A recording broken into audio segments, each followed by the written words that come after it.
You're listening to the Overcast. Sunshine on a cloudy day. Part of the Oversoul Gaming channel.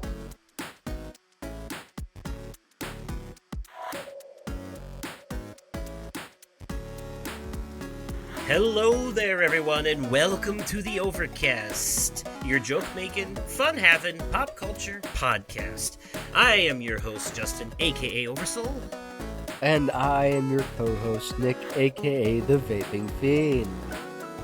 Yes, and like always, we bring you sunshine on what kind of day? Cloudy day? Speaking of sunshine and clouds, it poured a bit of rain yesterday out here. Did it? Oh yeah, it was quite the storm. It's been hotter than balls. It's been hotter than balls over here. I got caught in the middle of it leaving Walmart, the storm that is. Oh, okay. Yeah, it wasn't great Fair because stopped there on the way home from work to grab a few things. And it was fine. Then it started pouring rain while I was in the store because you could hear it hitting the roof. And then it stopped. And then after get done checking out, go to leave, and it starts pouring again. So tried to wait it out. That didn't really, work. Eventually it was like, all right, this is taking too long. Just going to go for it. And get to the car. I'm keeping my head down to, protect my face from the rain. And it's, I opened the car door and accidentally smacked myself in the head with it. Oof. Yeah, no, the corner of the door hit me on the head and left a nice little bump there on Ouch. on the top. It's not anywhere visible, it's where the hair is, but still. Fair enough, but still. It's tender. Yeah. It's tender to the touch. Like a pork roast that's been in the crock pot all day. It's a bit morbid, but all right. No, I'm just speaking on the tenderness. That's all. Got it. Fair. The slower the cook, the tender the meat. Oh, dude. But you're making me hungry. Fair enough. But anyways, yeah. But since I said that already, that's about that's about all the much that's been going on in my life lately is that I bumped my head on a car door. But not seriously. I also, Sky and I spending some more time online. We didn't go straight into It Takes Two quite yet. We actually did start playing The Devil in Me instead. Nice. We got through it once. Yeah, we got through it once, and we're playing through it again, and we got through it with, I want to say, Aaron, Kate, and Mark alive. Okay. Charlie and Jamie died. And the dog lived, too. Good. Yeah, the dog needs to live. Yes. Well, and we're platinum hunting now, and there's a trophy for the dog living, so that's the other thing. There you go. Which I got that on my initial Let's Play of the game anyways, which, boy, that is the most I fucked up in any of those games, let me tell you. In my initial Let's Play, Charlie's hand got crushed by the moving wall. He survived the furnace and the garbage disposal thing, only to later be killed while hiding in a deep freezer because I fucked up a heartbeat section and he got a hook through his chest for the trouble. And Erin died immediately for me. The very first time she can die in that game, I made the wrong choice and it was done immediately. So I missed so many sections as her. Yeah, take the inhaler or stab the bad guy. I did what I thought was the right choice. Turns out it wasn't.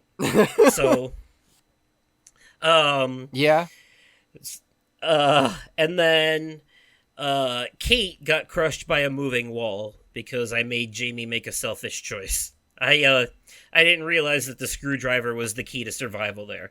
So Mm-hmm. I quite frankly fucked up, but I ended up making some jokes later on. I think in my final episode, Mark and Jamie were the only ones left alive, and I think I said something along the lines of, all right, look, we're about to make history here because statistically, for some stupid ass reason, African American characters are always like the first ones to die in horror stories, and we're about to get out of this one with them being the only two that survived. So let's make this work. In a way, I was like kind of proud of that. I was like, haha, subversive. So, oh, that's great. Also, Mark and Jamie are both just. Jamie's the best character in that game. She's hilarious. So, Charlie's the worst character. He's an asshole. So, and yeah, and we've watched a couple of things together, and You said you guys more or watched a less. movie. What movie did you guys watch? Oh, I'll be talking about that in the next section of the show. Ah, gotcha. Okay. Yeah, Media corner entry. yeah, because we Okay. just watched it. We just watched a movie together tonight, and I'm gonna give it a little media corner entry Nice. to the best of my ability, anyways, because it was a decidedly confusing but enjoyable movie. So, Yeah. and yeah, besides that, just working and Nice. oh, there is a my mom has a new cat, and her name is Snickers. Oh. One of the cats that my landlord saved. She had kittens, and the kittens all got rehomed, but my mom took the mom cat, who is also very young, only like a year old. Okay. And she is a diluted tortie. Okay. So, How's mostly how's Nibbler taken to the new cat? your cat is kind of a bully. She wants Oh. she wants to prove herself to the cats that are. She's one of those small cats that wants to pick on the cats that are bigger than her to make sure that they don't do it first. You know, and she's like, she's tinier, so she's overcompensating. That's fair. But no, she didn't know what to think at first, but then she got used to her, and it was like whatever now. Okay. Yeah. Yeah, Snickers is a cuddler. She's extremely friendly, like extremely friendly. Um and like I was sitting on the couch earlier and she got up there and she stood next to me and then like she will like full on plop onto you. You know, she doesn't just like she doesn't just lean up against you or headbutt you. She'll stand next to you and then she'll just fall over and Oh, you know, okay. as a way of like pushing up on you. It's kind of funny. That is actually kind of funny. Yeah, she plopped down on the couch pretty hard next to me earlier, and she's just and yeah, she's a lap cat. She was laying next to me, and one minute she was laying on my leg, and then the next minute she was upside down with her head turned the other way. Yeah, and she's only like a year old. So, Okay. yeah, she's a fun little cat. Nice. Yeah, I can't really think of anything else. I got finally added the first 20 seasons of South Park to my DVD collection, and that's been an interesting rewatch. I don't think the early seasons hold up, but they also came out in like the late 90s. So, Okay. I definitely prefer the newer episodes, that's for sure. Yeah. It's the other way with some shows, but with this one, I think it got better over time. That's fair. Yeah. So yeah, that's more or less what I've been up to. So tell me,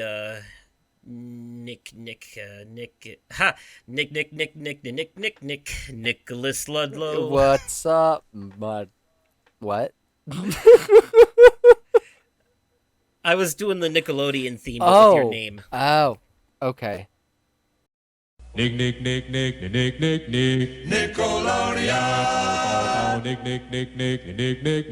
Nickelodeon. Bum bum bum bum bum bum bum bum bum bum ba. Yes. I Nickelodeon. I as in me myself me, Sarah, and my daughter went to the Iowa State Fair this past Sunday, and I got let's see what did we do on Sunday? We walked around. We looked at some of the like the prize winning doll houses. Like the Iowa State Fair is a huge fucking deal. Like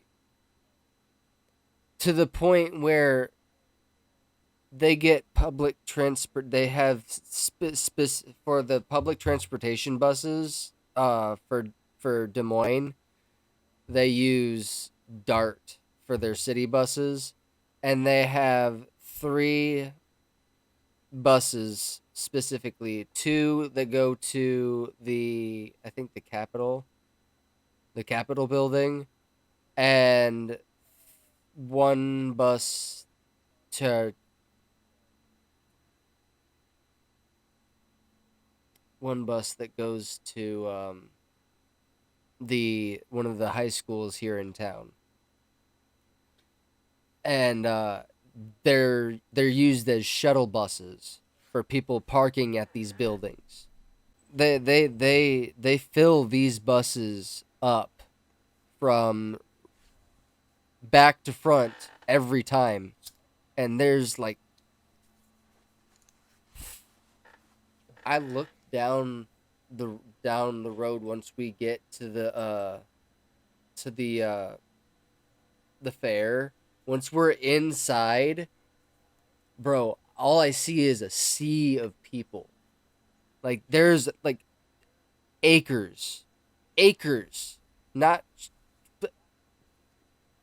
this fair is a huge fucking deal. Like so much of a fucking deal where they get artists like Jelly Roll to sell out the grandstand stage.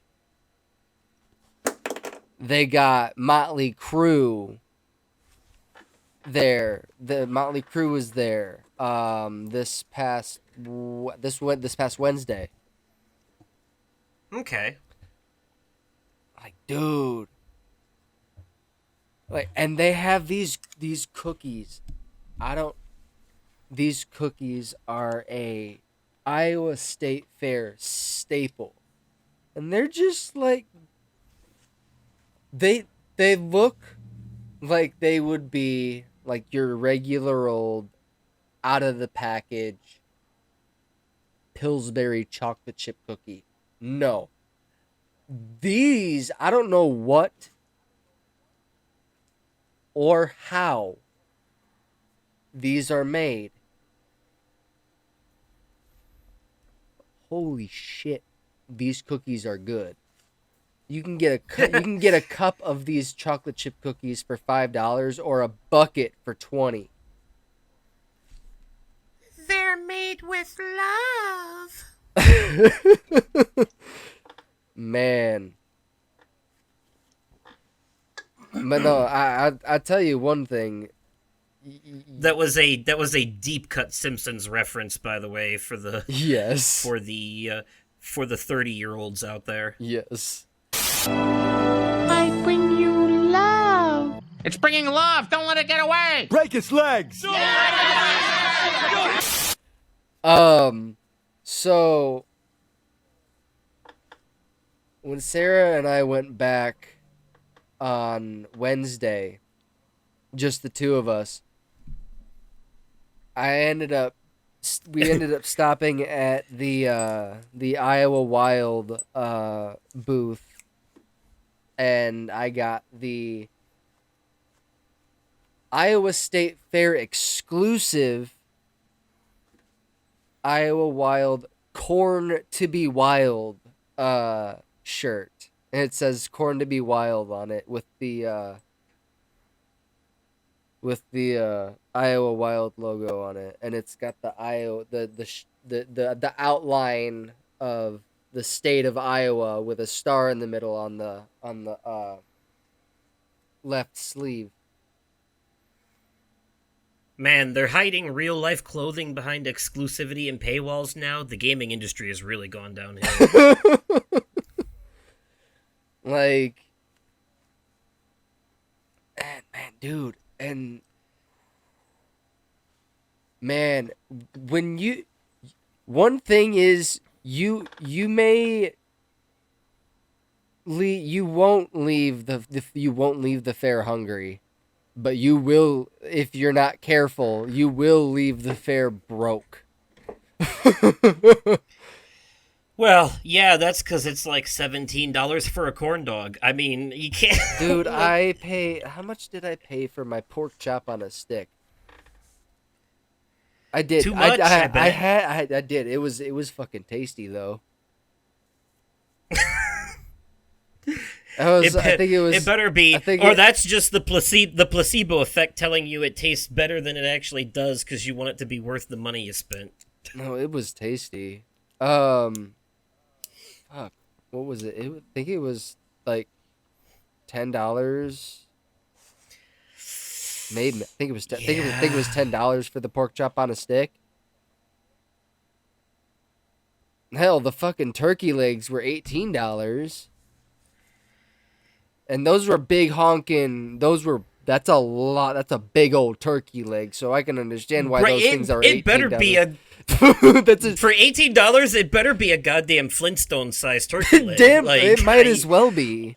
It better be. You put it on the side of Fred's car and it falls over. Yeah, you know, like it better be that big for $18 goddamn dollars. Are you shitting me? Yeah, dude, this man.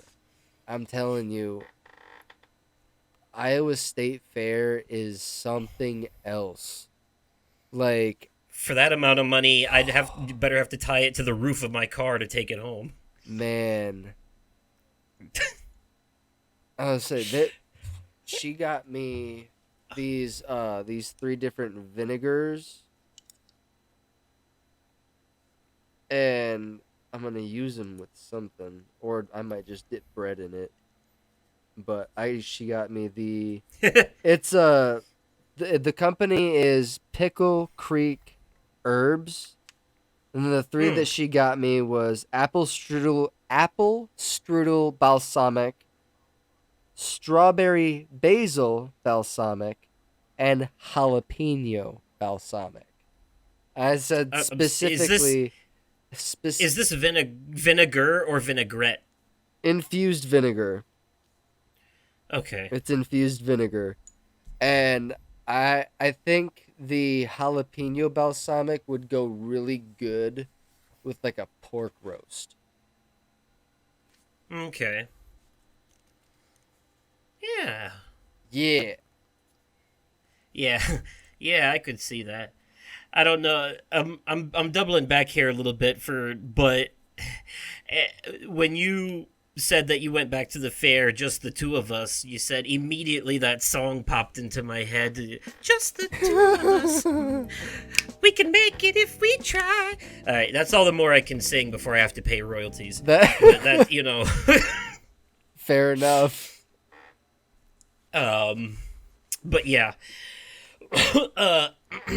So a nice couple days at the fair. Yeah, yes. it was. Yeah, it was where you can spend $5 on a carnival game for a 5% chance at winning a 50-cent toy.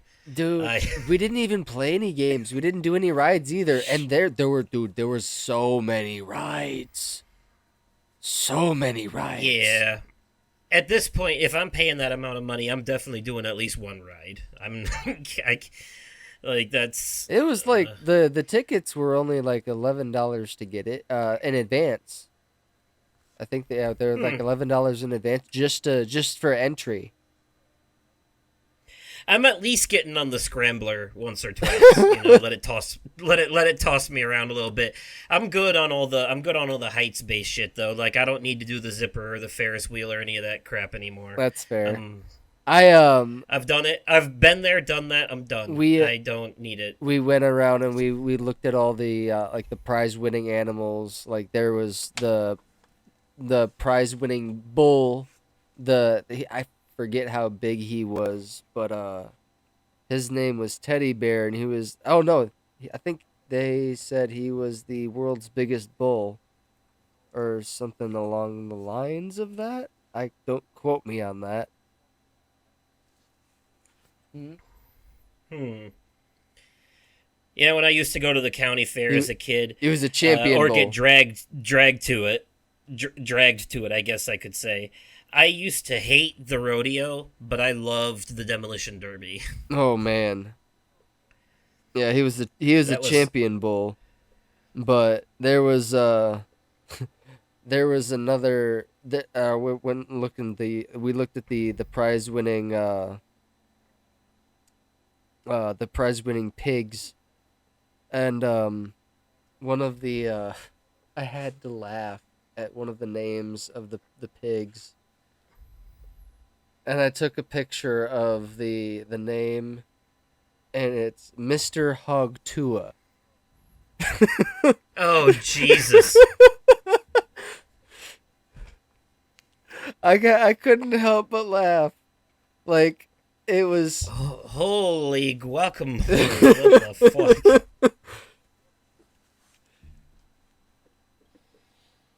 I I couldn't help. You know what? I a part of me is so like what is with that meme, but the other part of me appreciates a good pun, so I'm conflicted here. right. Like naming your dog Gnarls Barkley. Yeah, right. Oh man. No. Oh man. But no, dude. Like there was man. There was so much there. I ended up grabbing my daughter a Pikachu hat, but it's one of those Oh, hats. nice. It's one of those hats where you got the ears and you got the feet that hang down, and they got pumps in them. And if you squeeze those pumps, the ears go flippy flop. Oh, okay. Yeah. Yeah, I would hope this would be big. It's a state fair after all, not a county Yeah, one. So I have to imagine Yeah. it's one of those ones that has a dedicated location that just closes down in the winter and reopens when the time is right. I mean, It's not like the because county fairs they pack up and move, you know, Yes. like they build everything and then they tear it all down after 2 weeks and put it on trucks and leave. Yep. You know, and then other things happen in that spot. But state fairs usually that spot, all the shit stays there, like you know, like Six Flags, and they just shut down. if over you the winter. want And a better idea of how big of a deal the Iowa State Fair is, it was mentioned in the first Deadpool movie. oh, okay, well, so were a lot of things, to be fair. That's fair. But yes, Yeah. if Ryan Reynolds is mentioning it in one of his movies, I mean, it's yeah. He love him some references. Yes, yes, he Okay. does. Oh Well, man, I am preparing for something. Oh, I'm preparing to take my permits test to get my driver's permit. ah, yes. I know. I'm It'd be 34 years old and have never had a driver's license. It's anxiety sucks. Yeah, nope, I feel you. It's the same case here, and I'm not afraid to admit it. A lot of people Mhm. don't drive. Some Yeah. people just choose not to because, carbon footprint and all that. But, Yep. um, But you I know, feel eh, like, it's time. It's about time. but, but yeah, for I've convenience sake, it's very helpful. yeah, absolutely. I feel like even if I could drive, I would still probably walk to work some days, but it would depend on the day. Like if it was too hot or rainy, I would drive, but if it was nice out, I would walk just to see cuz gas prices and shit and all that. Um but also like it'd be nice to have to get to places you can't walk. so Yeah. so Uh, yeah. Yeah, definitely. Yeah. I'll be right there Um with you. Although I had a permit for a long time and I've driven before, I've gotten practice in. I just need to do the driver's test. I always pass the written test with flying colors. Never had a problem with that. And then I get to the part where the driving test is next and I always wuss out. fair enough. Shit's scary. Driving is Yeah, nerve wracking. it, it is. I don't even like riding in the car with other people who are good drivers. Fair enough.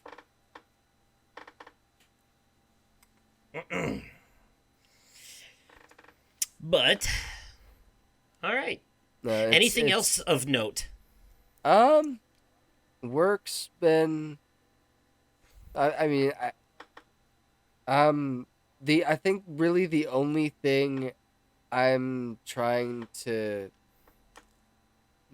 pin down is w-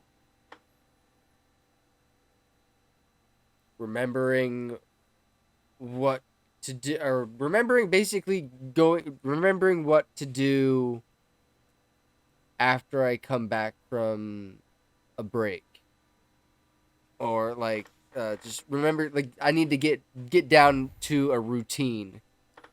That's the only thing that I'm still, because I'm still new. I don't know what we're doing most of the time. When I I know we come in the morning, we do the top stock stuffs. Oh yeah, it's probably a little different on different shifts. Because when I Mhm. did what you are currently doing, and I did it for third shift, it was a like everyone was kind of just like assigned to an area, given a stack of boxes, and told to stock them. That's basically all it was. Fair Uh, enough. and then when the truck shows up to deliver shit, then we would come grab that off of the truck. But that again, a lot of that overnight is when they're close to customers is when they do a lot of the freezer stocking, and I did a lot of that.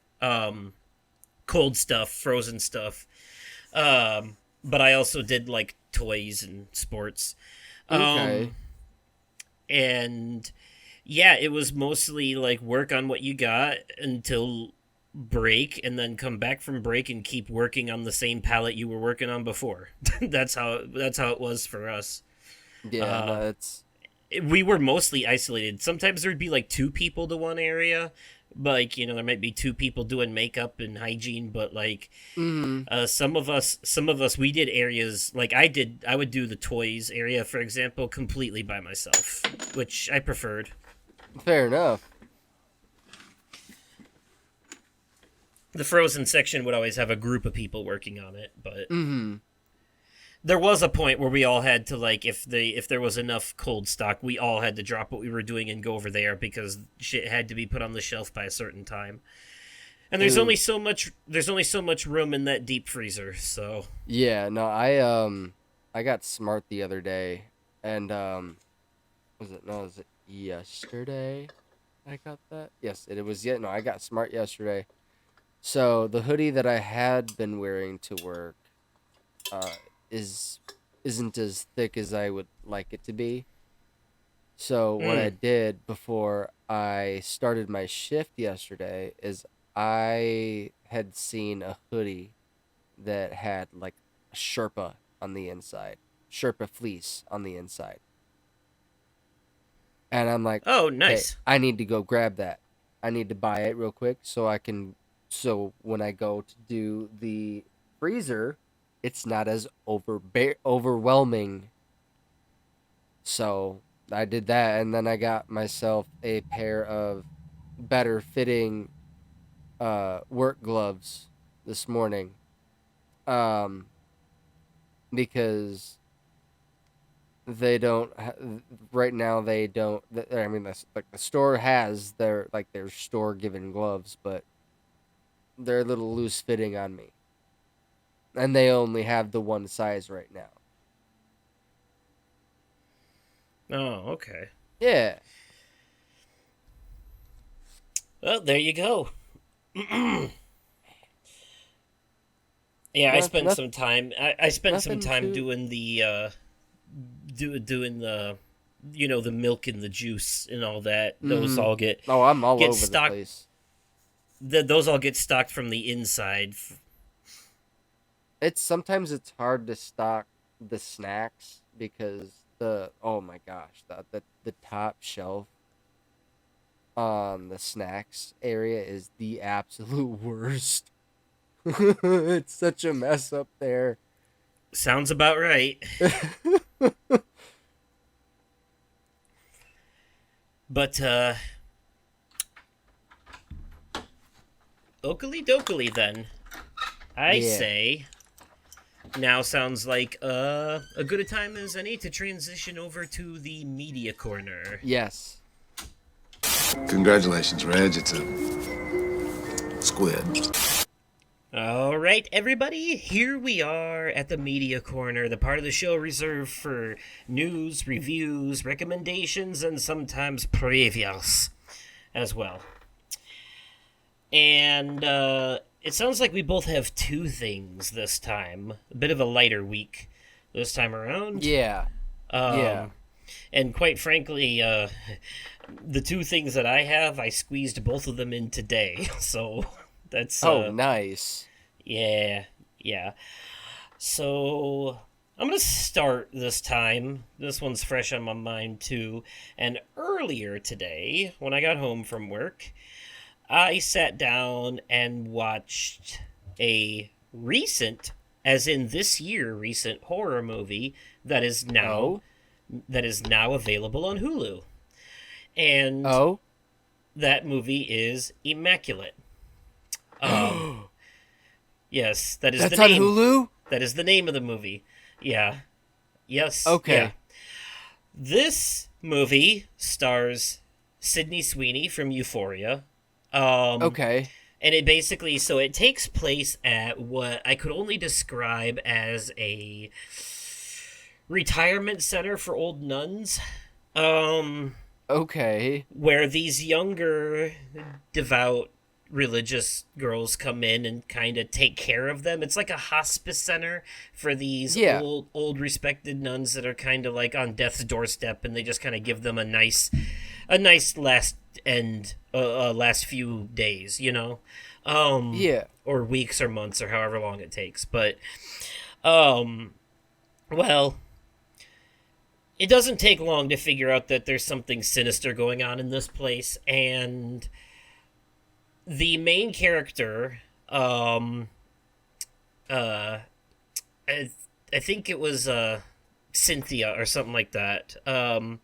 She somehow becomes pregnant even though she's a virgin, and it's considered an immaculate conception, hence the name of the movie. And Right. things start to get really weird, and the best way to put it would be that this is almost a different take on the old Rosemary's Baby story. Um, Okay. yeah, this so-called gift from God may actually indeed be something else entirely, uh, and not a good thing. So it is Okay. it is a uh I don't want to say tame because it does get pretty violent at points. But it is a it has a bit of a slow start, but it really gets going because it's only 90 minutes. It's a very short movie. It's only an hour and a Okay, half. so that's not bad Yeah, so for it's a horror very movie. yeah, so it tends to pick up the pace rather quickly and then gets crazy from there, which Okay. can cause a little bit of jumpiness sometimes. I think maybe they could have stood to make it a little longer to kind of flesh some things out more, develop some Yeah. characters more. It does feel a little rushed sometimes, but it is a enjoyable watch. Sydney Sweeney does really, really good facial acting. I would give her that. Her facial expressions in this are like some of the best parts of it. Also, she is a scream queen. I have, I've heard a lot of screaming in horror movies, but this one she gets to a point where it's a little uncomfortable at times because it's very God realistic. damn. Okay. There are some labor pain screams at the end, near the end of the movie, that are just like heart wrenching. And it goes on about as long as one of those Family Guy jokes that go on too long, you know. So it's like, yeah, it's very well done. So she's a great facial actor. She's an amazing scream queen. Like she's definitely Mm. fit for these horror roles, I think. Um, And I can't remember if she's done a horror movie before or not. Besides this, I really only know about her from like Euphoria, but Yeah. and she hosted SNL that one time last year, but or last season, but yeah, but she did really good in this movie, and the facial expressions have a lot to do with it. Her reactions to things, the looks that she gives stuff, and um, I'm yeah, excited to give this one a watch. it What it, would you it rate it? it tells a lot without her facial expressions. They tell you a lot without any dialogue. The movie's very light on dialogue in that regard. um Okay. and there is what dialogue there is, some of it's in English and some of it's in Italian, or or as I like to call it, bougie Spanish. uh no, but seriously, it is there's a lot of Italian in here, so there's some parts that are subtitled, and there are some inconsistencies. Like the character, sometimes she seems like she can understand it and sometimes she can't. Like sometimes she needs a translator and other times Mm-hmm. she gets it, and I don't know if it's just like context that allows her to understand it or what, but it's very inconsistent how much Italian she does and doesn't know. Because in the beginning of the movie, she's kind of just learning it, and they're not very clear about how much time passes here exactly. Although the pregnancy does go through 3 trimesters, so there is that. But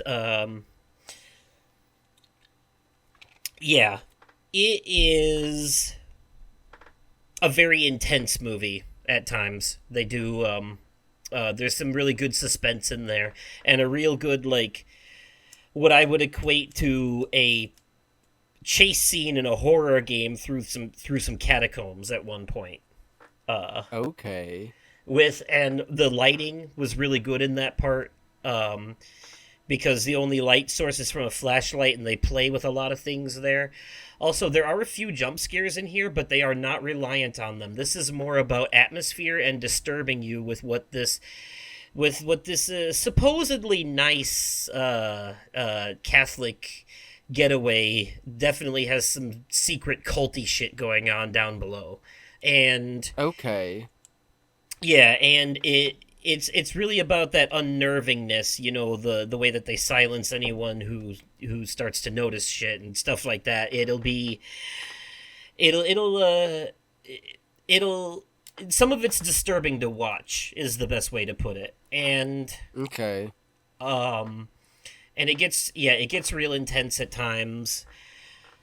but overall, it does have some flaws. It's not a perfect movie. It's good, but it doesn't really go above being good. It's not like bringing anything new to the table or doing anything different. You'll definitely have seen this kind of thing before. I will say though, there was really one really good jump scare in this movie that got me because it was subversive. Like I actually got a good jump out of me, and it's because it's not it's the kind of thing that it's built up to. It's a regular built up to type of jump scare, like what you're used to, but it doesn't come from where you think it's gonna come from, and that's the part that gets you. It Mm-hmm. it tricks you into where to expect it rather than when to expect it, and that's what gets you. um Mm-hmm. so I like that. But yeah, I would give Immaculate an 8 out of 10, if I'm being 8 out of honest. 10. Yeah, Okay. that seems about right. So, it has its ups, it has its downs, but overall it was a pretty good movie. And Sydney Sweeney basically carries the whole thing on her back. Honestly, she's really, really good in this. So, if Nice. anything, I would say she's putting in more effort than anyone else in the movie. Honestly, God damn. Okay. a lot of the side characters feel like they're really phoning it in here, but she actually like went for it, and she went for it hard. So, I mean, yeah, I heard she's a good actor, a good actress. yeah, oh yeah, yeah. Both of those words work now. So yeah, actor is just an Yes. overall gender neutral term now. So yeah, 8 out of 10 for that one. Yeah. Okay. All right. I think Oh yeah, and it's on Hulu. That's I. right. Yeah. Yeah. I'm excited to give that a watch. I.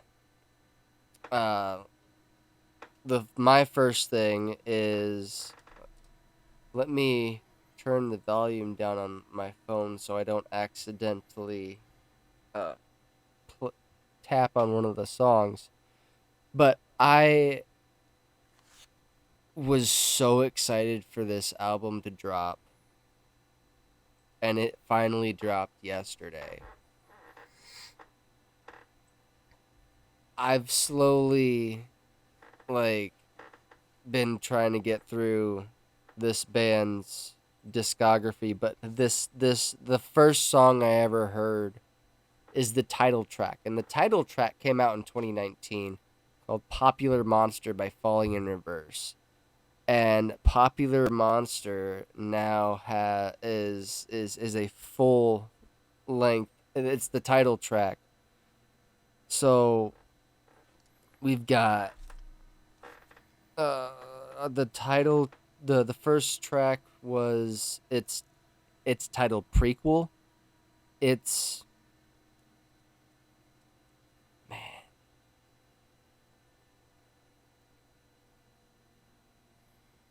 this album hits hard, and we've got featuring artists.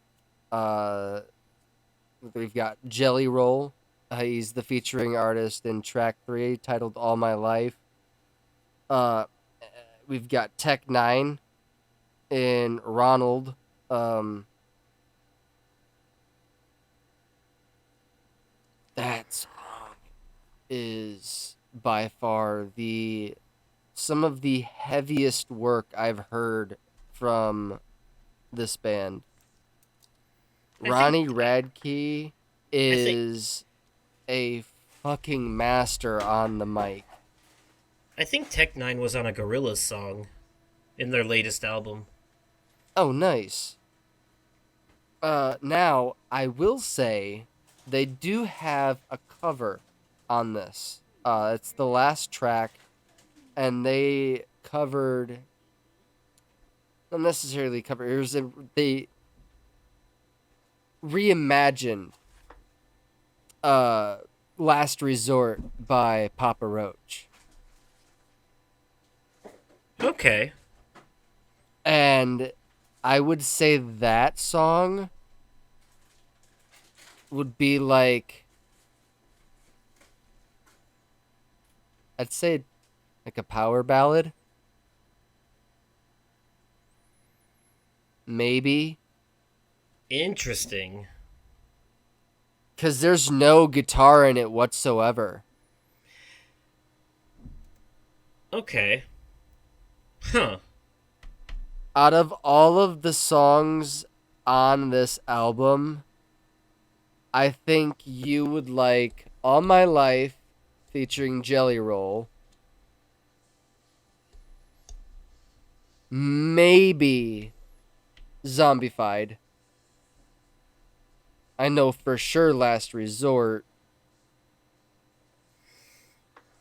And Trigger Warning. Trigger Warning hits pretty fucking hard too. Okay. I'll have to give him a listen. Although Jelly Roll isn't really a draw-in for me because I don't like country music. But I wouldn't recommend listening to the one with Tech Nine because this is a metal band. So 90 like a lot of the stuff that he does is in that song specifically. There's unless you have the lyrics up on your screen, you're not gonna know what the fuck he's saying. fair enough. But I thought Tech Nine was a mumble rapper. No, no, no. Oh, well, he definitely far from it. he definitely rapped in the song he did with Gorillaz.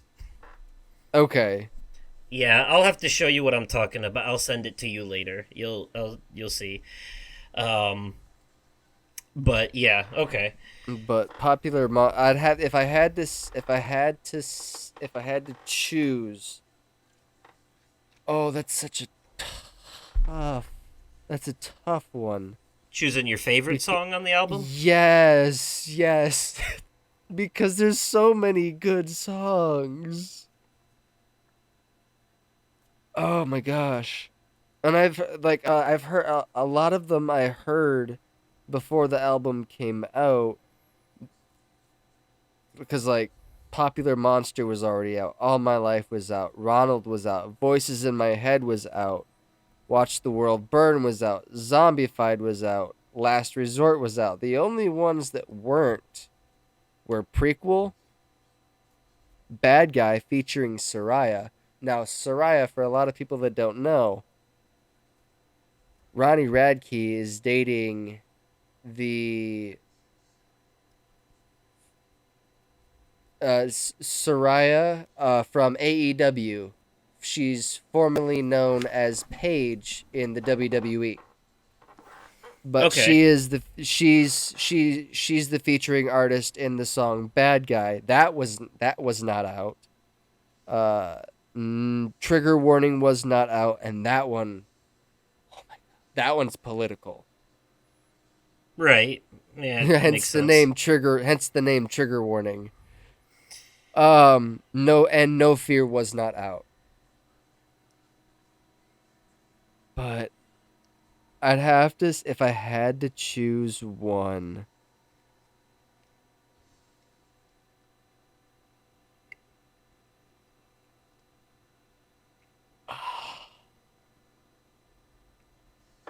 Man, I'd have to say Popular Monster.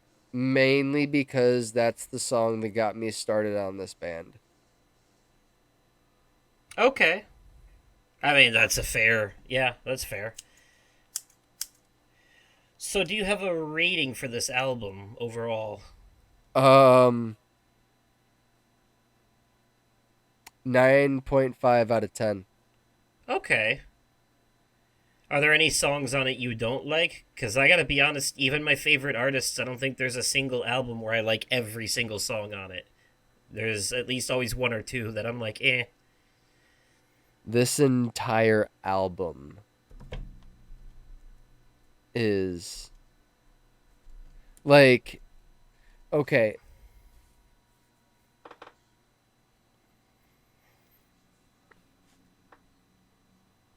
No, I can't say that there's a single song on this album that I don't like. Fair enough. In my This case, too, album is I listen to experimental artists that do slightly different sounds with every song, so it makes sense there would be some hits and misses. man. But no, this they did like the music videos that they have for this album are for the songs Voices in My Head, Zombified, Popular Monster, Ronald, Watch the World Burn, All My Life featuring Jelly Roll, and Last Resort. Okay. All You right. can find this on your music platform of choice. Mine specifically is Apple Music. You can find their music videos on there as well. And And probably you on can find them YouTube. probably on YouTube, yeah, for sure. Uh, yeah, yeah, sure you can find the album on whatever platform you're currently listening to this on. That. So, which I'm gonna go out on a limb and assume for most people that's either Apple or Spotify. Yes. So, Or Amazon Music. yeah, that's true. Makes sense. Okay. Um, any other thoughts on that? No. No, Uh, it's just I've been waiting for I've been getting so I was so excited for this album to drop, and when it finally dropped, I listened to it in its entirety on my lunch break yesterday. is this the first? We've recommended different music artists before, like the overall artist, but is this the first album review? I think so. Ah, breaking ground yet again. You did the first book and now the first album. Look at you. All right. Well. Okay, well, my next thing, another movie Sky and I watched earlier tonight together before we got on here to do this, and that was the latest entry from Studio Ghibli, or as I like to call them, if Disney made anime. Um, Okay. and it is The Boy and the Heron. Studio Ghibli is known for some really, really great movies like My Neighbor Totoro, Kiki's Delivery Service, um, Howl's Moving Castle, Spirited Away. Yes. Spirited Um, Away is a good one. yeah, And so I would say Sarah and I watched Hall's Moving Castle a while ago too. okay, so this is the latest movie from that same group of movies. This is called The Boy and the Heron, and it came out last year. Okay. Um, it is so weird, but you know what? They all are. They've got a very unique animation style, and some of it borders on like adorable nightmare fuel is the best way to put it. and Mm-hmm. and yeah, and this movie is no exception there. But it's basically so it's about this boy whose mom dies in a fire during the Pacific War, and his dad remarries to his dead wife's sister. Um, Mm-hmm.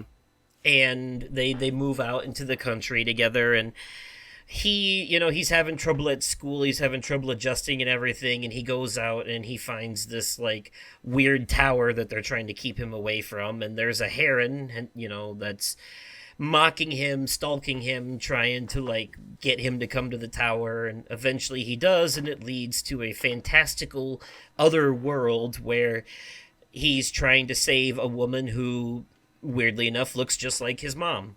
um it, Okay.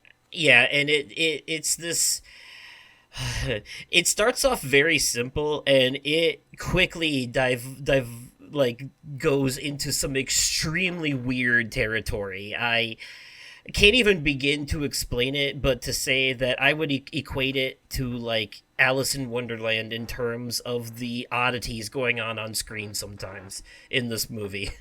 Uh Okay. like yeah.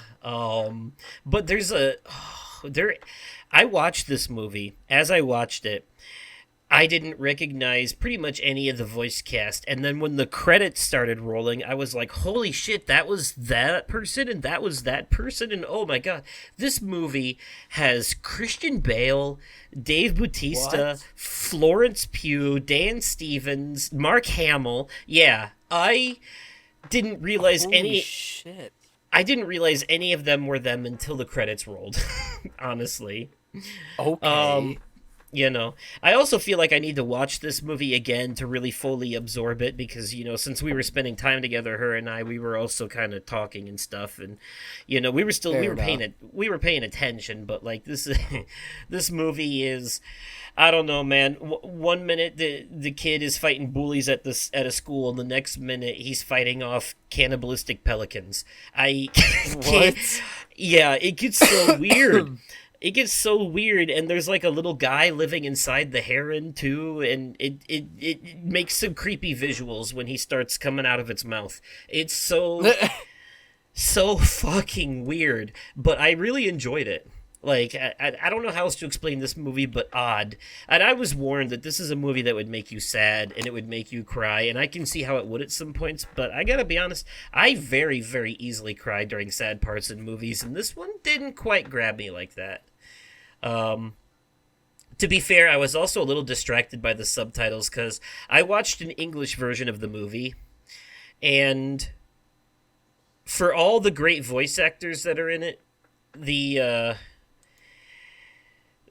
English dub is still kind of how do I put it? Low effort. Oh, really?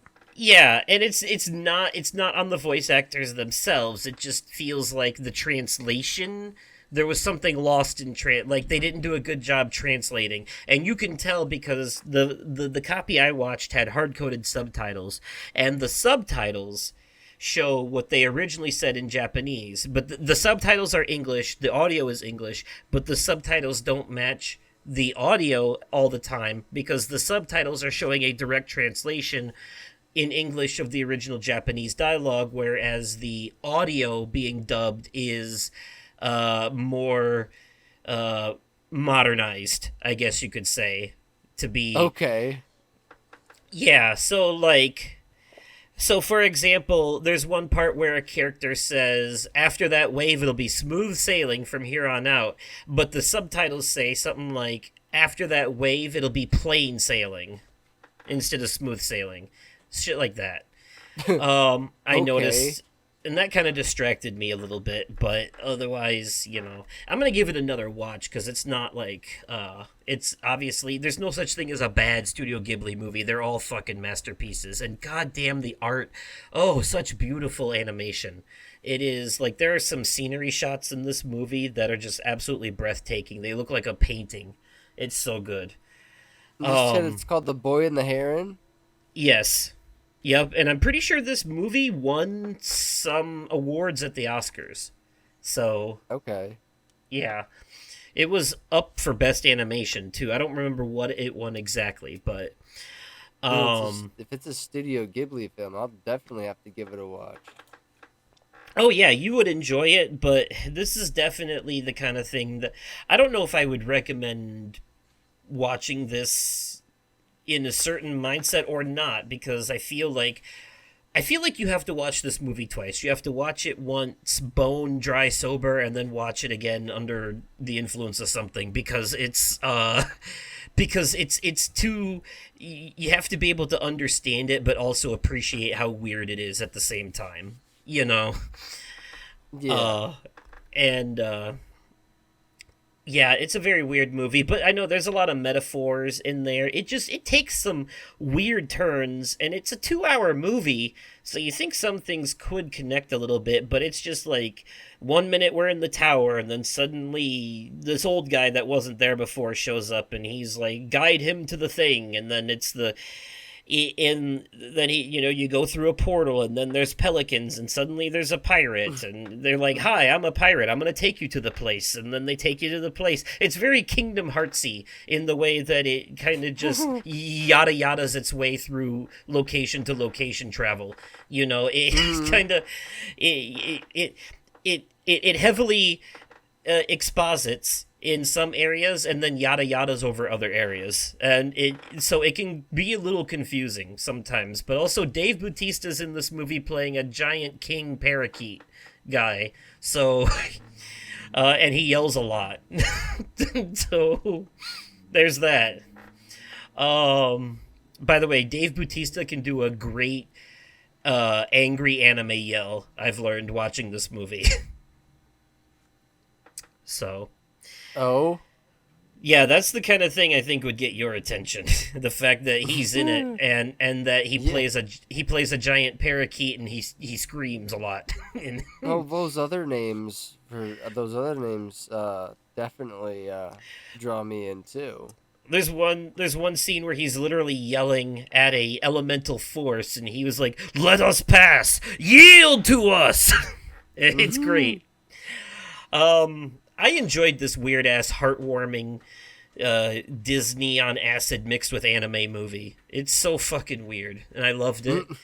But I need to watch it again because it's weird, and you gotta watch this shit more than once. There's just no way you're gonna understand what the fuck's going on in it otherwise. Fair enough. I know Ryan and Chris will love it, and I know that's kind of par for the course for a lot of Studio Ghibli stuff, but I would argue some of it's a little more straightforward. But a lot of them definitely seem to do that character gets transported from their world into a fantastical other world type thing. I know there's a word for that, and it's escaping me now. It begins with an I. But Ryan would know. But I'm gonna give it a 9 out of 10. I think. 9 out of 10. Yeah, I don't think there's any such thing as a Studio Ghibli movie lower than an 8. If I'm being honest. So, Right. Even for all the anime weirdness surrounding it, it's still, and like the clunky narrative connections, it's still a very visually beautiful and enjoyable watch with an absolutely stellar cast. So, I highly recommend for Studio Ghibli fans. But Yeah, I definitely. I'll see if Sarah wants to give it a watch. well, on the note of anime adjacent things, I guess you've got one last thing for us, and it's a little bit of sad news, right? It is a bit of sad news. Rachel Lillis, the actor who provided the voices of multiple Pokemon characters in the cartoon series and films, including Misty, Jessie, and Jigglypuff, has died at the age of 55. Lillis was diagnosed with breast cancer in May and died on Saturday. Her Pokemon co-star Veronica Taylor, who voiced the lead character Ash Ketchum in the English dub, announced Lillis's death on social media with a very heavy heart. That's very sad. That's very Man. sad. Not just Jigglypuff, by the way. She voiced a lot of the Pokemon. She was also Goldeen. I think she played Love Disc in one of the specials. Bellafly. They're like she lasted long enough to play Pokemon whose names I don't recognize anymore. Yeah. But that is sad. She also was in Smash Bros as like Jigglypuff and Goldeen. So, yeah, that's crazy. Misty and Jessie, though, they were iconic characters. Jessie is one half of Team Rocket. I wonder how James' voice actor feels about this. I don't know. And Meowth. Right? Yeah. Oh, it's always tragic, the ones that you grow up with. And they just, poof, gone. Just like that. Hell, we were just talking about Bob Newhart the other day. In one of our more recent episodes. Yeah, I watched, obviously I fell off of it after a while, but I grew up watching Pokemon a lot in the 90s, the early seasons. I keep forgetting that Ash Ketchum was voiced by a woman too, but that was actually very common back then for young male cartoon characters to be voiced by women who can make their voice more high pitched, like a prepubescent boy. You know, Yes. Bart Simpson is still played by a woman. Mm-hmm. Yeah, Timmy Turner. Yep. Yeah. So, wow. The Rugrats. Yeah. Yep. Tommy. Um. Tommy, Chucky, Phil, Lil. Yeah. But man, that is still. Yeah, that's really upsetting to hear. To hear that, I was pretty shocked when I heard it. So. Man, I don't even know what to say. I feel like going back and watching the Pokemon the first movie. Yeah, or like the first season of the show. Yeah. All I can say is I hope Misty finally got her bike replaced. Right? Yeah. But alrighty. Yeah, rest in peace, Rachel Lillis. Thank you for all the years of entertainment that you brought us in our youth during Yes. those early Pokemon seasons. But alrighty. Well, speaking of entertainment and our youth, I'd say that's a good time to transition over to this episode's topic. Yes. La Crista! All right, everybody, here we are at the topic. And in this episode, we're going to be discussing a lot of the news and announcements that came out of Disney's D23. Yes. Last week, by the time you're hearing this, but you know, because you know us, always a day late and a dollar short on the trends. A little But- bit. But anyways, yeah, it's recent for us, all right? For you fancy future Yes. people, it'll be later because we have to do this thing called editing. But anywho, I have a list pulled up here of a lot of the things that were announced, and I'm going to be going down it because they're categorized by different sections. You know, Marvel, Star Wars, live action, animated, so on and so forth. So, we're going to be starting with the Marvel projects as a continuation because our last episode we talked about Marvel stuff announced at Comic-Con, but they saved a couple of things for D23. And so we're going to talk about this. The first thing they did was they had some newly released footage for Ironheart. So this is a character, her name is Riri Williams, who was introduced in Black Panther Wakanda Forever, the second one. She is a Iron Man fangirl who is trying to recreate his work and carry on his legacy. So she's got her own iron suits, and she goes by the name Ironheart. And she was introduced in that movie, and she will be having her own Disney Plus series starting next year. So that's what that's going to be about. Okay.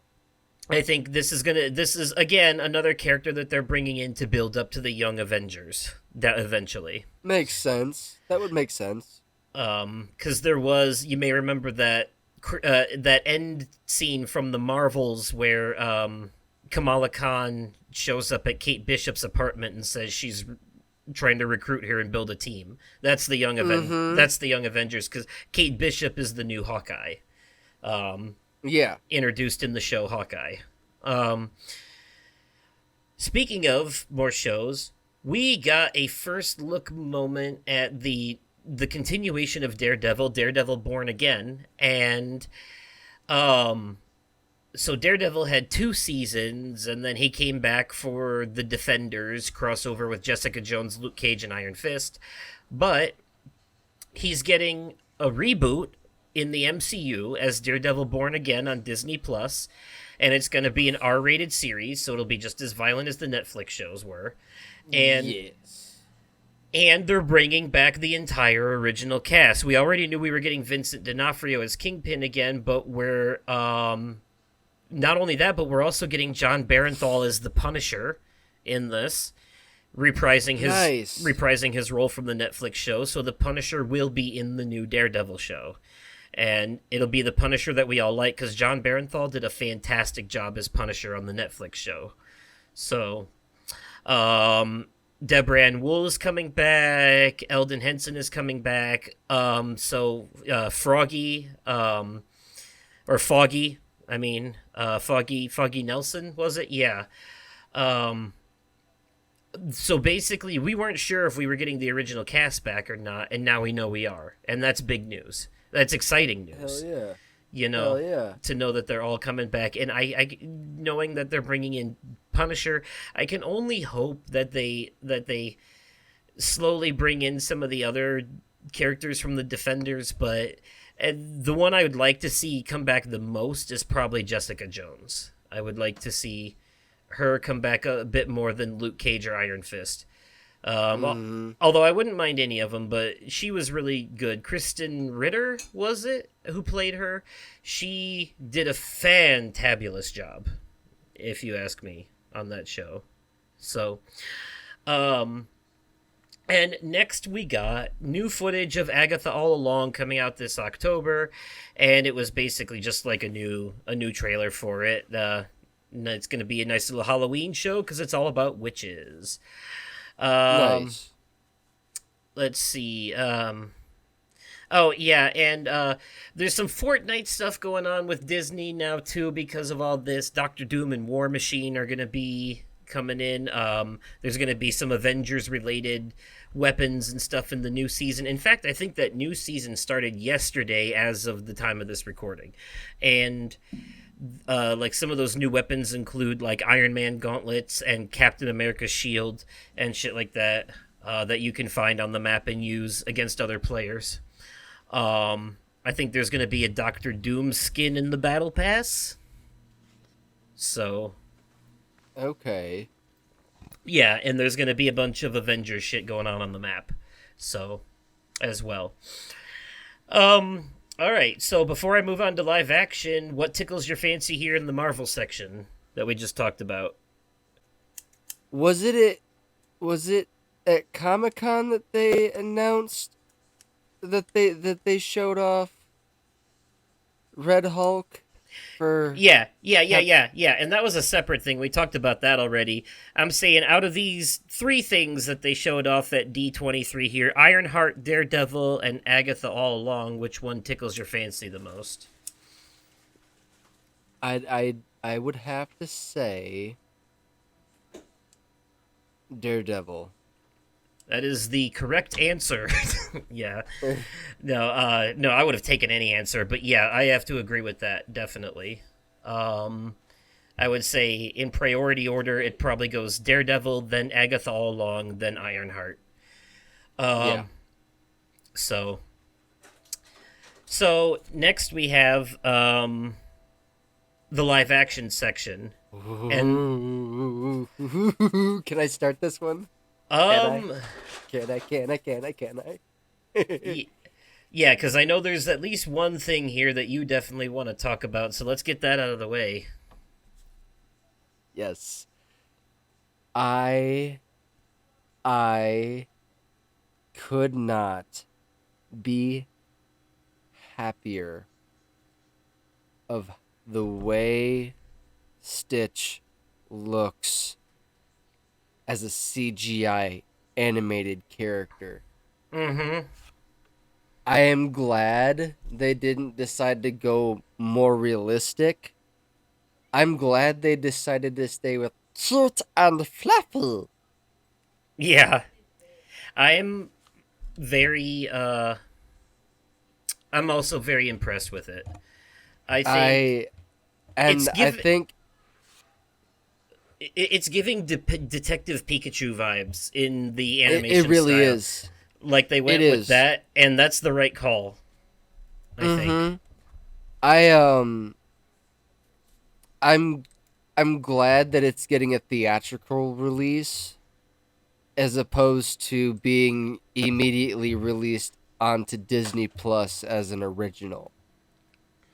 Oh, it's a remake of a popular Disney movie, so of course it's getting a theatrical release. They all do. I see. I heard it was gonna be made specifically for Disney Plus. That's all the rumors I was hearing. Huh.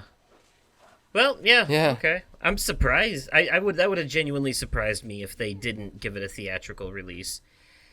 Um, I'm glad that it's getting a theatrical release though. Like I remember seeing the animated movie in theaters.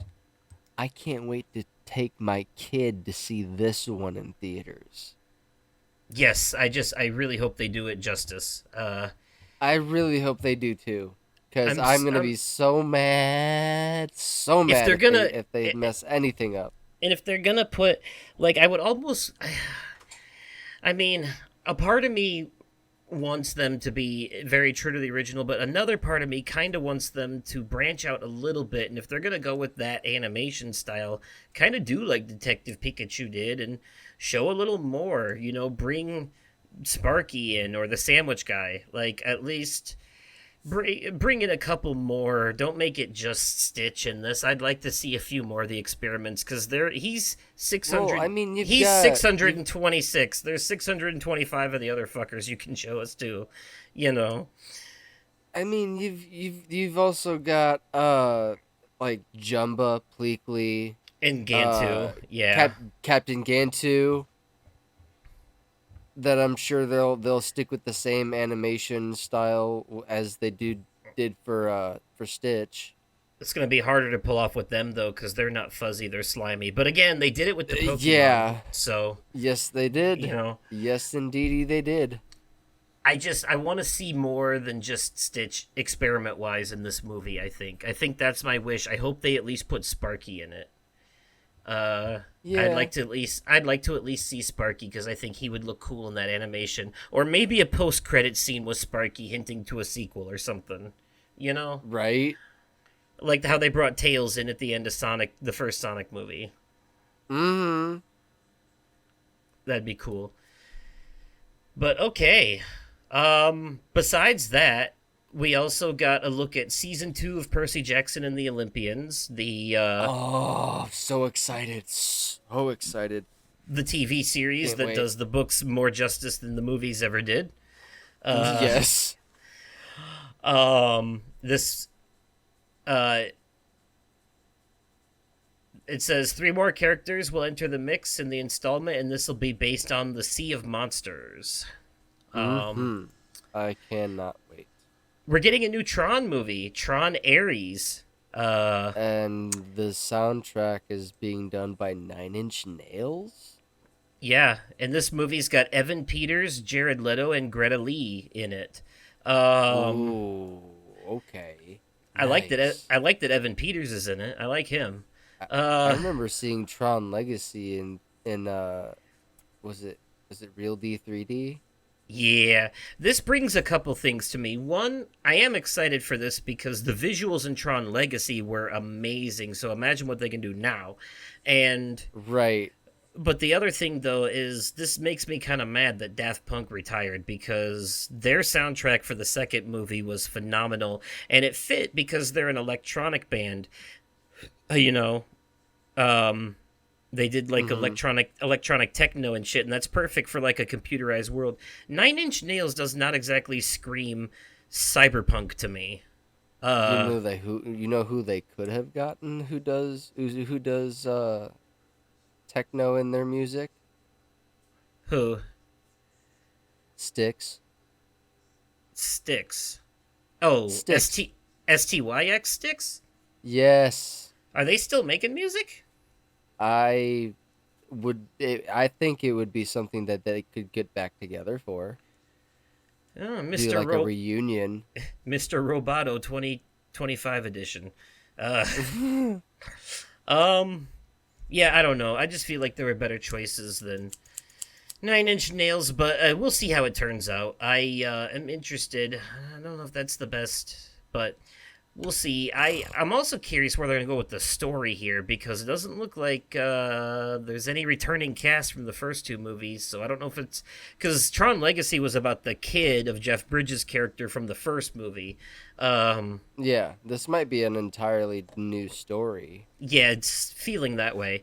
Also, I the original Tron, dated as it is, I you can tell that it's a product of its time, but a part of me thinks some of the weird computer animation they used for it, if you look at it as being ahead of its time when it came out, it still kind of holds up in my opinion. Um, especially on Yeah. Blu-ray. Especially on Blu-ray. I mean, you can tell it's just like guys in a suit on a green screen, and they used computers to animate half. It's weird, but like it's a good kind of weird, in my opinion. Yeah. Very trippy. All right, we got new footage for the live-action Snow White remake with Rachel Zelger. Got to see some of the Ooh. dwarves, and we got a glimpse at Gal Gadot as the evil queen. Nice. Yes, I'm sure there are a lot of there's a lot of people upset about this one because the actress is Mexican, but whatever, let them cry. I don't care anymore. I just, you know, I'll watch it, and if it's good, it's good, and if it's bad, it's bad. I don't, whatever. So, um, oh, we're getting a prequel to the live-action Lion King remake, just called Mufasa. Mufasa. The Lion King. Um, Lin Manuel Miranda's doing an original song for it, so that's cool. Nice. I like him. I don't know how I feel about this though. I don't know if we need a Mufasa prequel, but once again, I'll watch it at least see Yeah. how I feel. You know, I won't. I I'm won't. excited. I won't judge it till I've seen it. I'm excited. It's a new idea from an original IP. Right. Yeah, well, I mean, Lion King 1.5 worked out well enough, so. It sure did. And let's see what else we got here. So, Hugh Jackman's movie, The Greatest Showman, is going to be adapted into a musical. Well, it's already a musical, but it's going to be adapted into a Broadway musical. Nice. A Broadway show. There's also going to be a Frozen musical filmed live that will debut on Disney Plus as well, and a Hercules musical will premiere on London's West End next year. So there are those Okay. as well. So I don't even have to ask. I already know it's the live action Lilo and Stitch for you on this one. Yeah. And probably followed closely by Percy Jackson and Tron. Yes. Mm-hmm. Yeah, I'd say it's probably in that order. I'd say it's definitely like Tron and Lilo and Stitch for me as well. Off this list, definitely on the top there.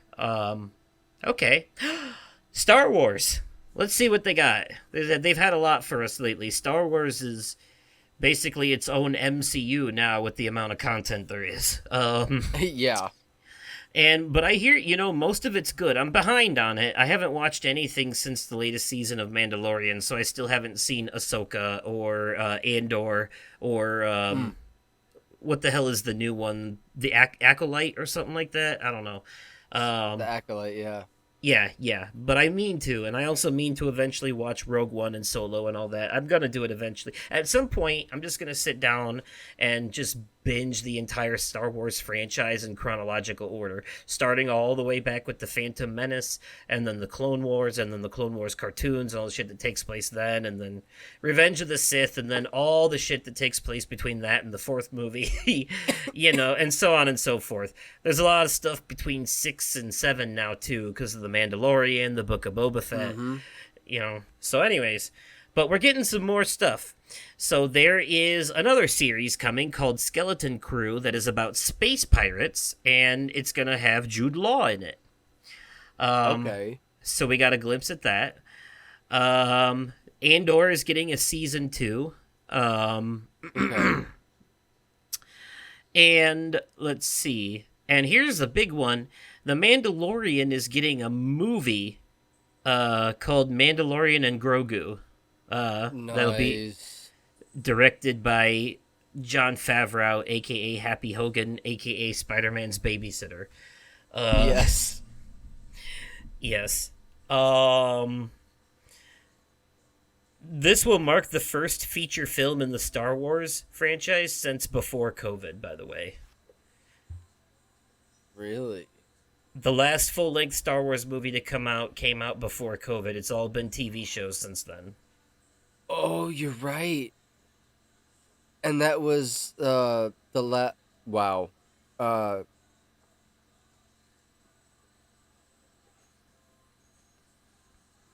Rise of Skywalker. Yeah. Was it? Did they not do a spin off movie after that? I guess Rogue One and Solo did come out before that, didn't they? I remember seeing Rise of Skywalker in theaters on Christmas Eve in 2019. Oh, okay. All right. So yeah, not a lot of Star Wars stuff. I would say for me personally, I can't be excited for season 2 of Andor because I haven't seen the first one, but I hear it's good. This is about the rebels, in between 3 and 4. Um, Yeah. but I like the idea of Jude Law in a space pirate series. I kind of like that. I'm gonna look into that one more because that scratches a particular itch for me that I think I just like the idea of space pirates in the Star Wars universe. It's kind of a different thing actually for Yeah. them. I'll take it. How is it too much to hope for a Johnny Depp cameo? you know. Um, but I think obviously the big thing for me here is the Mandalorian movie. Disney owes that man an apology. I'm just saying. Yeah, yeah. Hopefully it'll come eventually. Cause I know he wants to come. I know that man wants to come back as Jack Sparrow, but he Right, won't do it without a public apology. Uh, and I don't blame him. right. So what sounds good to you here? I'm gonna guess the Mandalorian movie, probably. Yeah, Mandalorian and Grogu, for sure. How do you feel about the idea of a space pirate series in the Star Wars universe? It sounds interesting. Well, I mean, Jude Law did a really good job as Dumbledore in the Fantastic Beasts series. Oh, that was him, wasn't it? It sure was. Yeah, he was also in the first Captain Marvel as Marvel. Uh, Mm-hmm. he was also in the Repo the Genetic Opera spin-off movie Repo Men Okay. as one of the Repo Men. Who then had to go on the run from other Repo Men because his time was up. It's fun. All It right, could be interesting. all right. Let's look at animation. This is a fun one. All right, Yes. Ki Hai Kwan, who was short round in Indiana Jones, joins the voice cast of Zootopia 2. He will voice Gary, a snake. Zoe Saldana also joined the voice cast of another upcoming Disney movie called Elio as the main character's aunt. Um, I'm excited for the concept of a Zootopia 2. I mean, Yeah, me too. the first Zootopia was one of my absolute favorite movies that the Disney's ever made. Um, I love the whole like how they used animals as stand-ins and surrogates and metaphors for real life racial issues and political issues and shit. It was a very smart movie. Um, and I I'm mean, curious. you referenced the sloth from Zootopia in the last episode. Yes, that I did. Yes, I did. Yeah. So I am very curious to see where this goes, and almost forgot about Elio, Elio. I hope I'm not butchering that, but that also, I've seen a couple of teaser trailers for it, and it's definitely on my radar. And Zoe Saldana, I like her. She is Gamora in the Guardians of the Galaxy movies, She's and also in the Avatar franchise. yep, yep. So, uh, yeah, so that's cool to see that she's in that. We're getting a Frozen 3 concept art was shown at D23, and the goal is for a release by 2027. Okay. And we're also getting an Incredibles 3 as well. Oh, that's exciting. And Brad Bird is returning to direct it. Yes. Oh, yes. I hope they do good with these because I really like the first Incredibles and I really like the first Frozen, but I feel like their sequels both kind of missed the mark on what made the first one so good. So hopefully they can turn it around with the trequels on both of them. On me. Hopefully, yeah. The threequels. Yeah. Although I did like Bob Odenkirk's role in Incredibles 2. I really liked him in that movie. Pixar boss Pete Docter introduced the animation studio's next feature film, Hoppers, which will feature the voices of Piper Curda, Bobby Moynihan, and John Hamm. Nice. The story will follow a young woman, a beaver, and other humans, including scientists and more. It doesn't really say what it'll be about, though. Just called Hoppers, and we got Piper Curda, Bobby Moynihan, and John Hamm in it. Nice. And it's a Pixar movie, so it can't miss, right? I hope not. It sounds cute. Right. Inside Out is getting a TV series. And the series What? the series will focus on the production so in Inside Out 1 and 2, there's a production studio that makes Riley's dreams at night, and they treat it like a film studio, and this is what the TV series is going to focus on. Nice. And we both just watched the trailer for this, but Moana 2 was introduced by the main actress's name. I'm gonna butcher this, but it's Aluai Cravalho. Cravalho. It's definitely like she's native to the character she's playing, you know. Yeah. And Dwayne Johnson were both on stage, and they introduced the new trailer for the film. Yeah, that was it for animation, as far as I can tell. So, there was a lot there for animation. God, I'm excited for pretty much all of that, if I'm being honest, but what's it for you, really? And just a quick recap, we've got Zootopia 2 with Ki Hoi Kwan joining the voice cast, Zoe Saldana joining the voice cast of Elio, Frozen 3, Incredibles 3, Hoppers, Inside Out TV series, and Moana 2. It's hard to choose. I know, all of that sounds fantastic to me. It does. Yes, even Frozen 3. I heard some of you out there. I know. Fuckers. Don't make me play Let It Go on repeat. I'll do it. Oh, I'm gonna have to say I'm most excited for Moana 2. Okay. Yeah, that's a solid thing to be excited for. I cannot lie. I just hope it doesn't miss the mark. Inside Out TV series is pretty good, but also this mystery Pixar movie Hopper has got me interested, knowing primarily because Bobby Moynihan's in it, Right? But also Zootopia 2. You know, it's pretty up there. Yeah. And Incredibles 3. Yeah. Well, I'm excited for all those sequels. Even the Frozen Didn't one. we I get can't more? lie. Didn't we get a solid confirmation that we got a Toy Story 5 as well? Yes, yes. There's also a Toy Story 5 coming. It was just a teaser trailer, though. We didn't get a lot out of it.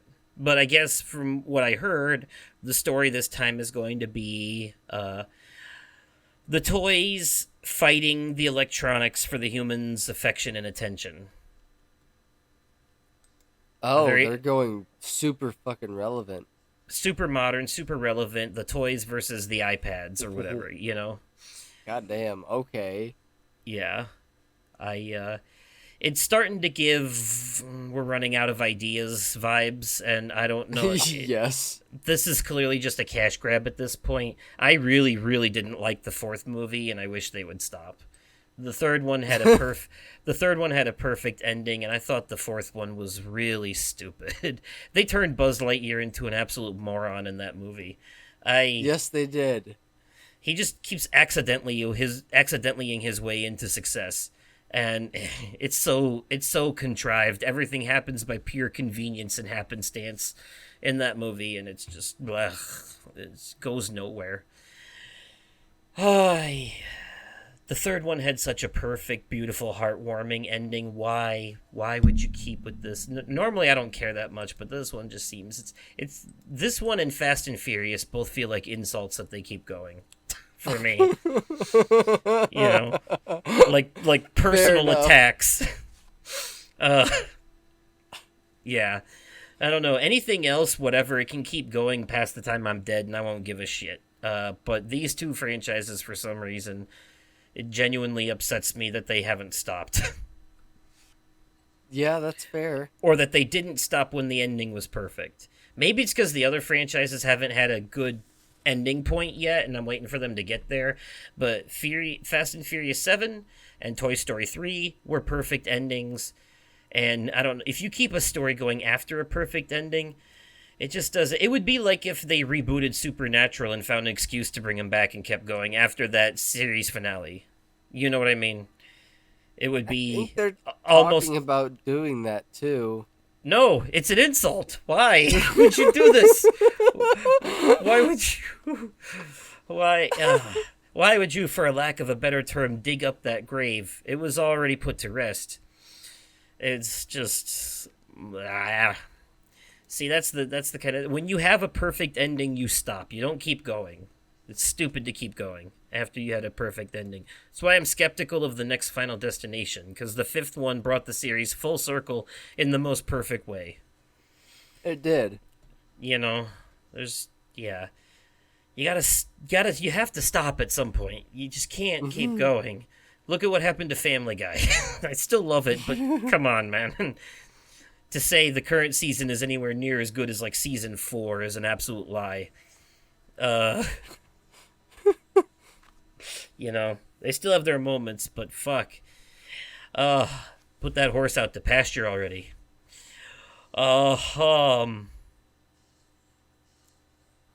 Let's see, what else did we get? Very quickly. Another Avatar film from James Cameron, which we knew was coming already, but this one will be Fire and Ash. The last one was Way of the Water. That makes sense. Freaky Friday sequel. Freakier Friday, with Jamie Lee Curtis and Lindsay Lohan both reprising their roles. And Chad Michael Murray. Yes. Let's see. I also have a wee bit of... Well, the only real gaming news to come out of this was the Fortnite stuff. We were hoping for some, like, Kingdom Hearts 4 or something, but nope, no such luck. So that's kind of poopy. But... Yeah, a little bit. You might be interested in some of the... there is some theme park related news that came out of D23. Oh. You might be interested in. I will give you a couple of examples here. A Villain's Land is being added to Magic Kingdom in Orlando. Ooh, okay. A Monsters, Inc. roller coaster is being added to Hollywood Studios in Orlando. Oh, yes, bet. A Lion King log flume is coming to Disney Adventure World at Disneyland Paris. A Okay. a new Avatar land is coming to the Animal Kingdom in Orlando. Nice. And a sec They're updating the world of Pandora. and a second one at California Adventure. Um, Nice. Coming to Frontierland at Magic Kingdom, two new rides based on the world of Cars are on the way. Wait, that's for Orlando? Frontierland at Magic Kingdom. So if Magic Kingdom Yes. is the Orlando, then yeah. Yes. Um, It's about goddamn time they get that Orlando gets something Cars related. 'Cause Indiana, they've got yeah. Cars Land over in Disney's California Adventure. Okay. Indiana Jones and Encanto together, taking over Dino Land at Animal Kingdom in Orlando, will be a new area. Ooh. It'll be a new area called Tropical Americas. It'll feature a whole new Indiana Jones ride, a new carousel, and a ride through the Madrigal House from Encanto. I cannot wait to take my daughter to all of this one day. First Coco ride. The Oscar-winning Pixar film Coco will get a brand new ride at California Adventure. It's the first one from this film to be anywhere. First Coco-based ride at any Disney anything. Okay. Also, anyone who hasn't seen Coco yet absolutely needs to fix that ASAP. It's one of the most beautiful, but don't do it unless you want to cry. I mean, you do need to watch it, but make sure you're ready to cry first. That's all I I gotta have say. not seen Coco yet. It's so fucking good, absolutely amazing. It revolves around the Mexican Day of the Dead celebration, Okay. and the land of the dead, and this kid traveling to the land of the dead and meeting some of his ancestors, and it goes places. I don't want to say any more than that. It's really good. Okay. And also, this one could be cool, or it could be some creepy Five Nights at Freddy's type shit. Let's find out.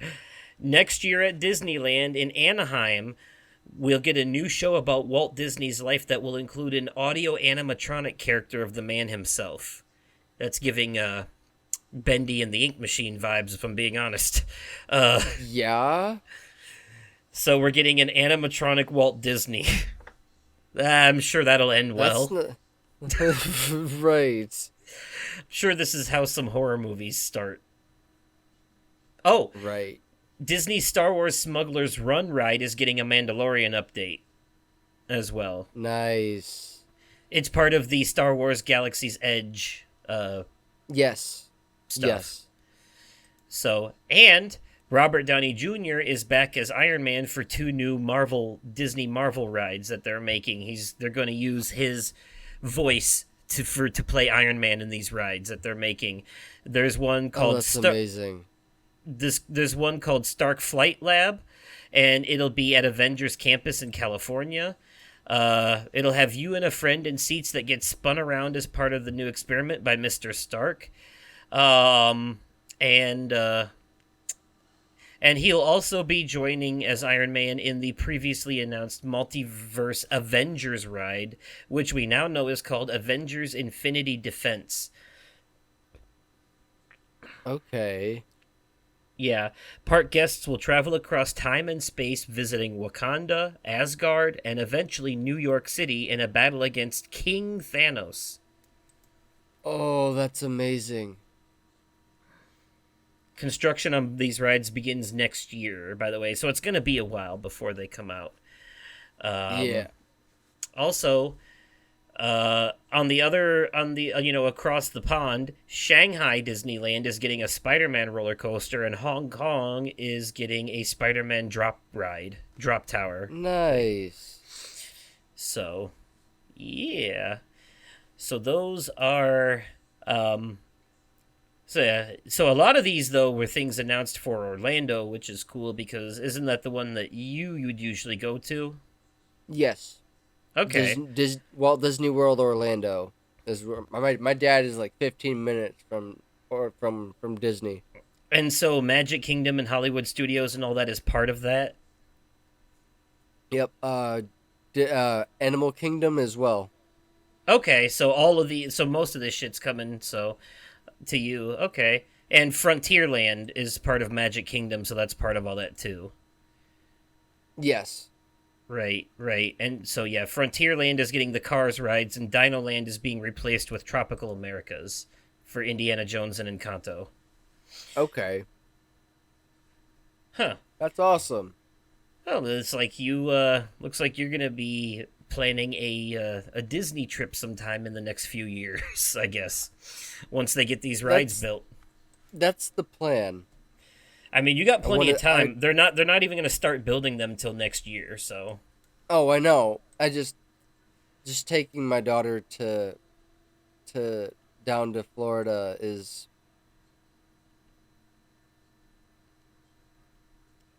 she's gonna have fun. I know she is. So out of those rides I mentioned, or at least the ones that you know are coming to the where you'll be able to visit, what's got you most excited? What was the list again? There's the Monsters Inc. roller coaster. There's the Indiana Jones and Encanto Land. There's the Cars rides. Are the ones that I had mentioned. Off the top of my head, that's what I remember from the list I was just looking at. I'm tickled pink that Walt Disney World is finally getting something Cars related. So I'd have to go with the Cars ride in Frontierland in Magic Kingdom. Oh, Avatar Perfect. Land. Avatar Land is coming to Animal Kingdom too. That's right. Yes, that's they're basically updating or adding on to the world of Pandora. Oh, and the Villains That's Land. That's right. They're adding a Villains Land to Magic Kingdom, like a whole section just for villains. that'll be cool. Yeah. Yeah, that sounds cool. I don't think I'll ever be able to go get to see any of this shit, but it's still cool to hear about. Live vicariously through my stories. Yeah, yeah, I can hear about it. Hey, I mean, you'll have one hell of a life update section for that. Yeah. You know. Mm-hmm. Oh boy. Okay. Yeah, yeah. Monsters Inc. roller coaster. Yeah, something along the lines of like you're dangling from like a swinging door. Yeah, it's Like it's on the based on tracks. it's based on the finale of the movie Yeah. when they're riding through those doors. There's actually you actually do that in Kingdom Hearts 3 as well. Okay. You grind the rails in the Monsters Inc. On those doors Oh yeah. where all I the doors remember are. that. Yep, yeah, you have to use that to travel in some area. But alrighty. Yeah, I can't really say if there's anything here I'm excited for because I don't think I'll ever get to try any of it. But it's still what do I think sounds the coolest? Probably the Villains Land. I think that sounds pretty cool. Yeah. But alrighty, that more or less covers all the really big honkin' ass news to come out of the D23 Expo. So we heard what you were excited for individually in individual sections. Now tell me, what's got you the most excited out of everything? Top announcement. You already know. The Stitch reveal? Yes. Yeah. Yeah, I have to say that's a pretty good one. That's a pretty good one.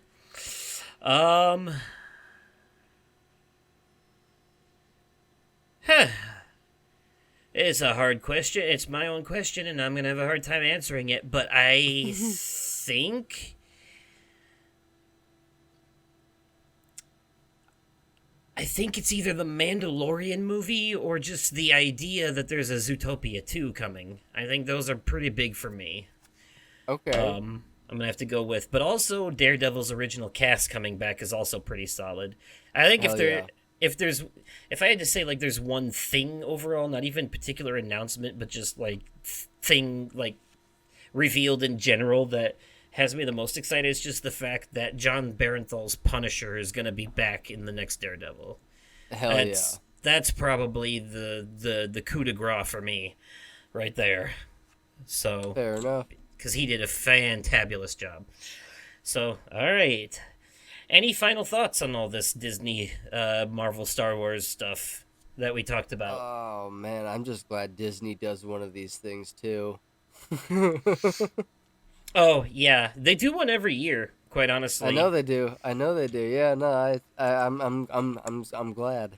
and we could probably cover them more in the future too, because every year there's a summer game fest. There's a Comic Con. There's a D23 Expo. There's a Gamescom. There's a Game Awards. There's a lot of events with a lot of announcements that are relevant to nerd and pop culture. So, yeah, a lot of fun stuff to talk about, and we enjoy talking about them. Yes, we And do. yeah. And on that note, folks, at the time of recording this, Gamescom is this coming Tuesday, so look forward to either our next numbered episode or next bonus episode, haven't decided which yet, being about that. So, Yes. at the time you're hearing this anyway. But, all right.